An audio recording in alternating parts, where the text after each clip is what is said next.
Welcome back to my channel. Today, we're diving into the latest macOS update, Sequoia. Packed with exciting features and improvements, macOS Sequoia promises to elevate your Mac experience.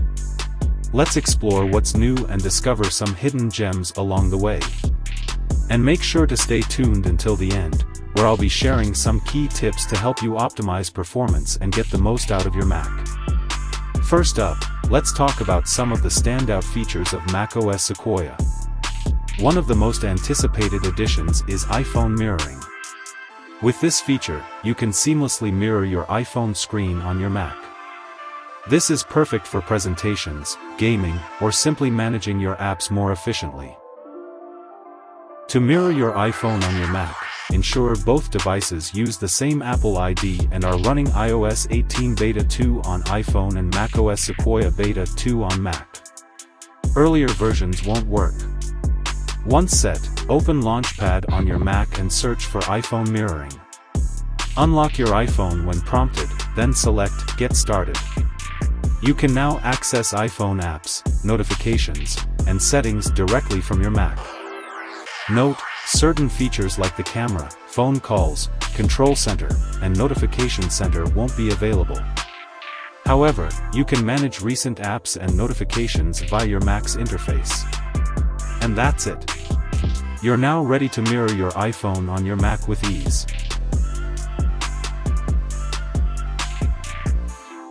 Next, we have the new window tiling feature. This allows you to organize your workspace by snapping windows into place, making multitasking a breeze. No more cluttered desktops. To enabling window tiling. Open System Settings, go to the Apple menu and select System Settings. Navigate to Desktop and Dock. Scroll down to the Windows section and make sure the option Tile by dragging windows to screen edges is enabled. Using window tiling. Option 1, Drag to tile. Click and hold the top bar of any window. Drag it to the edge or corner of your screen. You'll see a gray outline indicating where the window will snap. With some options, half-screen tiling, full-screen tiling, and quarter-screen tiling. Or you can use the green button in the top left corner of the window. Hover your cursor over the green button until a menu appears. And choose the desired tiling option from the menu to snap the window into place.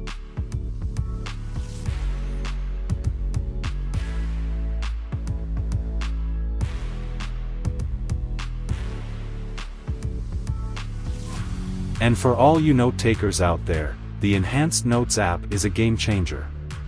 You can now add voice clips and even perform math calculations directly within your notes.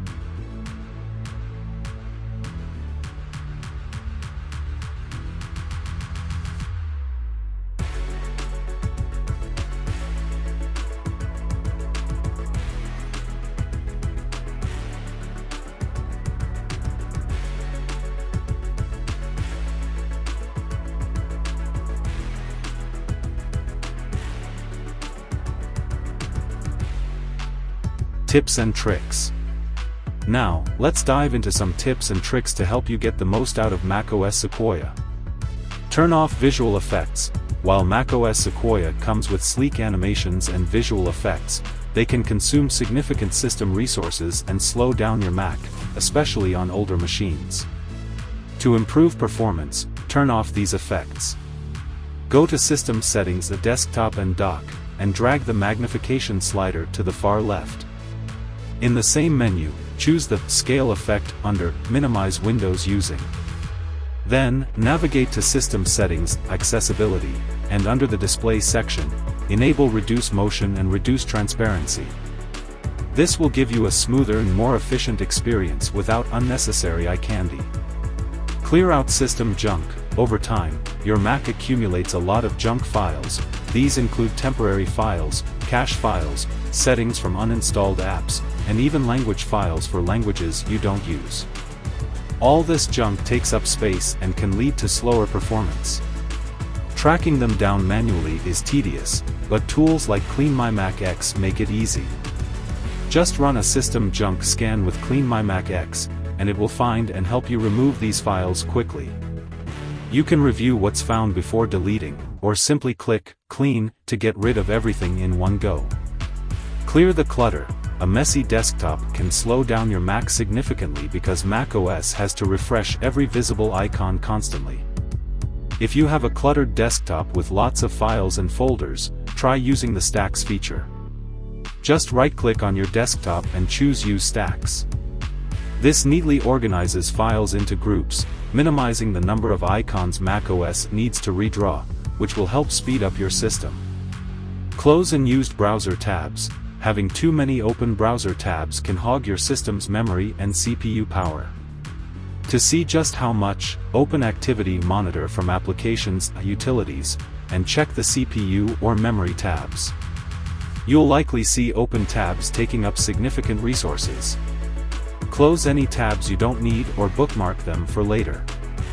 This simple habit can make a noticeable difference in performance, especially if you tend to keep many tabs open. Optimize battery power on a MacBook. If you're using a MacBook, optimizing battery settings can help conserve energy and extend battery life. Go to System Settings, Battery, and next to Low Power Mode, select Only on Battery. Then, click Options and enable Slightly Dim the display on battery and optimize video streaming while on battery. These settings will help your MacBook use less power when running on battery, without sacrificing too much performance. Disable File Vault. File Vault encrypts all your data to keep it secure, but the encryption and decryption process can slow down your Mac, especially if you don't need that level of security. To disable File Vault, go to System Settings, Privacy and Security, scroll down to File Vault, and click Turn Off. If prompted, confirm your decision.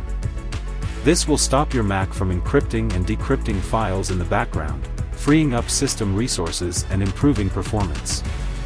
Quit applications when not in use. Many open applications continue running processes in the background, which consumes valuable system resources. Even if you're not actively using an app, it could still be slowing down your Mac. Get into the habit of quitting apps when you're done using them. It's a small step, but it can free up CPU and memory, leading to smoother performance overall. By following these tips, you'll be able to keep your macOS Sequoia running smoothly, ensuring a fast and efficient Mac experience. We'd love to hear from you. What's your favorite feature in macOS Sequoia? Drop a comment below and share your thoughts. Don't forget to like this video if you found it helpful and subscribe to our channel for more tech reviews and tips. Thanks for watching, and we'll see you in the next video.